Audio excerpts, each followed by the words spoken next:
Décrire les systèmes cultivés et de comprendre comment les agriculteurs s'y prennent, c'est pas une si mince affaire que ça.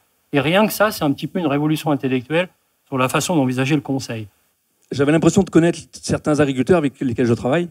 Et en fait, je me rends compte que je découvre plein de choses parce que quand on commence à avoir une approche globale de l'exploitation, en fait, on commence à toucher à l'organisation du travail, à la transmission de l'outil, comment je pourrais vendre et mieux gagner ma vie, quelle stratégie de mon exploitation. Dans le domaine phytosanitaire, on avait l'habitude de travailler un problème et puis de trouver des moyens et d'analyser le résultat.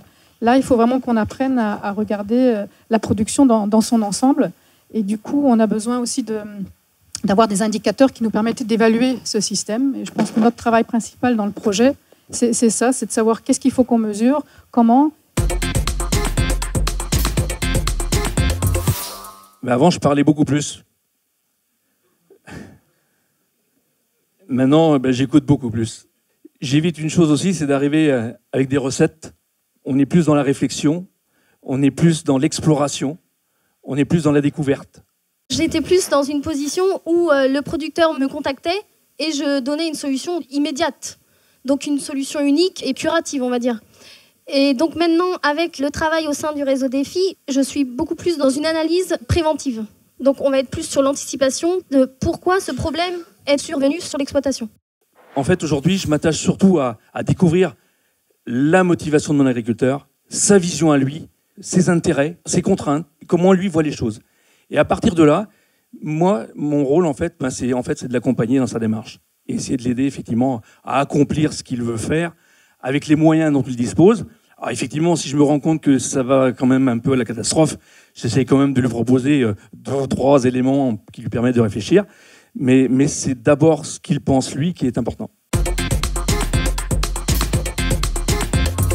Le gros sujet qu'on ne devrait jamais oublier, qui devient une tâche de l'ingénieur réseau et des agriculteurs avec lui, est de penser la généralisation des changements.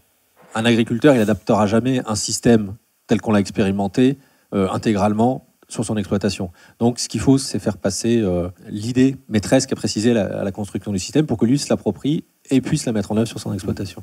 Et puis surtout, comment on va communiquer après. C'est-à-dire que parler d'un problème phytosanitaire et d'un moyen de protection, ça c'est assez facile, mais expliquer un système et après le transférer à l'échelle d'une exploitation, c'est beaucoup plus compliqué.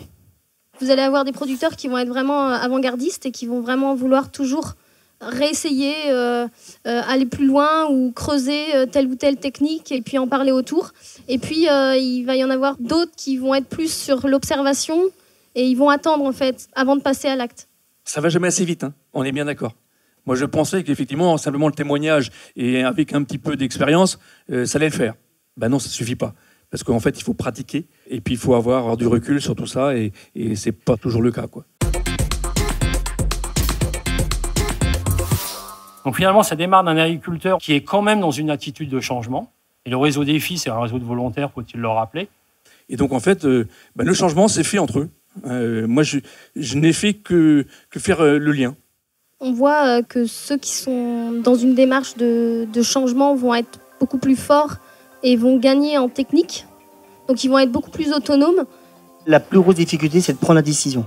Donc une fois que la décision est prise, là après on avance, on y va.